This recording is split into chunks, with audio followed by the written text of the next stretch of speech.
Psalm 119:41. All of Psalm 119 is such a praise to God's word and how liberating, how freeing God's word is when lined up with his will.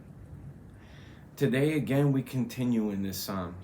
And in verse 41 it starts off with the Hebrew letter, I hope I pronounce this right, Vav. And it is representative of a nail.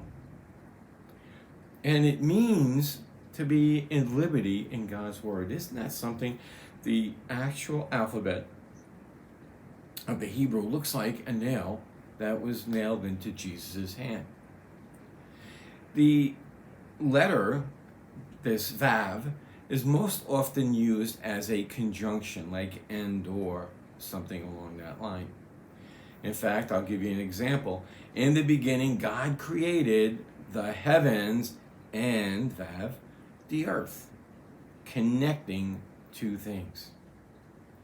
You know, the law also often seems confining, that, oh, I can't do this and I can't do that. Yet it is very liberating. And why do I say that? I mean, you see the oppression upon people, even with not God's law, but man's law. When they break man's law, and especially when they get away with it, it comes down harder and harder on them later. They put themselves in confines. They are not liberated. They are locked up. But when we get saved, there's a new spirit that is in us. And we'll see that in this particular psalm. There's a desire now to follow the law, and that is liberating in itself because you're not held to the consequences of laws you do not break.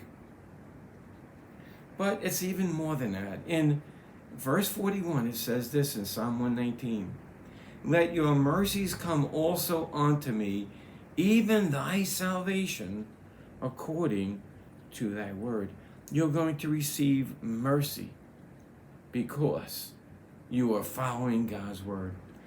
I'm sure you can hear the storm going around me, so that's what that noise is. There's a big storm going on for a little bit today. Verse 43, listen to this. And take not the word of truth utterly out of my mouth, for I hoped in my judgments, in thy judgments. He is depending on God to keep him lined up with the word. Sometimes laws are confusing to follow sometimes. We can't fully understand, but God can guide us into the path that we should go. Verse 44, so I shall keep the law continually forever and ever. The law to this person is no longer a burden. It is no longer a difficulty. His unrighteousness is gone because God is taking it away with his salvation. So what does he end with in this here in Psalm 45, verse 45? I will walk at liberty, for I seek thy precepts. You know, try walking God's way. I hope you're saved. I hope you know the Lord. If you don't, please check out the description of this video. It'll tell you how you can get to know him. But if you do know the Lord, you're only putting yourself back in prison every time, breaking God's laws and man's laws. Follow them and be at liberty. So until next time, may Jesus increase as we decrease.